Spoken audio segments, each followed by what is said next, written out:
आता पेट्रोलचा खर्च विसरा, घरी आणा इलेक्ट्रिक स्टायलिस्ट इलेक्ट्रिक गाडी।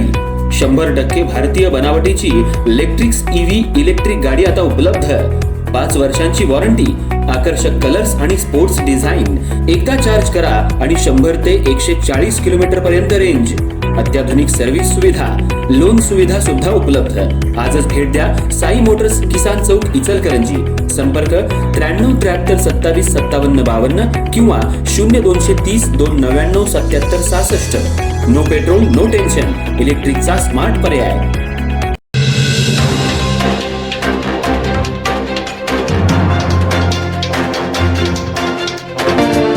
इचलकरंजी शहर परिसरासह धरण पाणलोट क्षेत्रात गेल्या 4 दिवसांपासून पावसानं संततधार धरली आहे।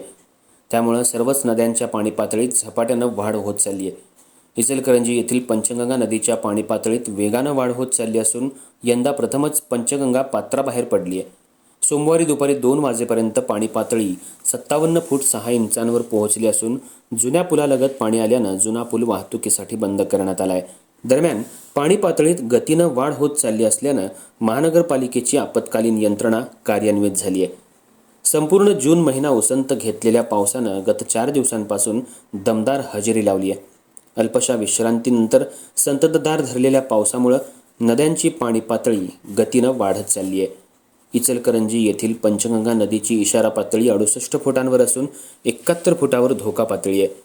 नदीचं पाणी पात्राबाहेर पडलं असून संपूर्ण घाट पाण्याखाली गेलाय, तर जुना पूल वाहतुकीसाठी बंद करण्यात आलाय।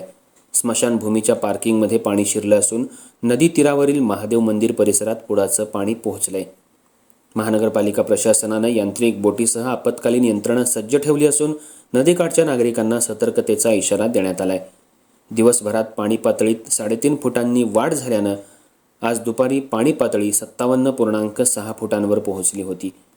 पंचगंगा नदीघाट परिसरात नागरिकांच्या सुरक्षिततेच्या दृष्टीनं महानगरपालिकेतर्फे सतर्कतेचे सूचना फलक लावण्यात आले आहेत। या फलकांद्वारे पावसाळ्यात नदीच्या पाण्याचा अंदाज येत नसल्यानं नदीपात्राजवळ जाऊ नये, तसंच नदीत पोहण्यासाठी किंवा पाण्यात उतरण्याचा प्रयत्न करू नये असं नमूद करण्यात आलंय।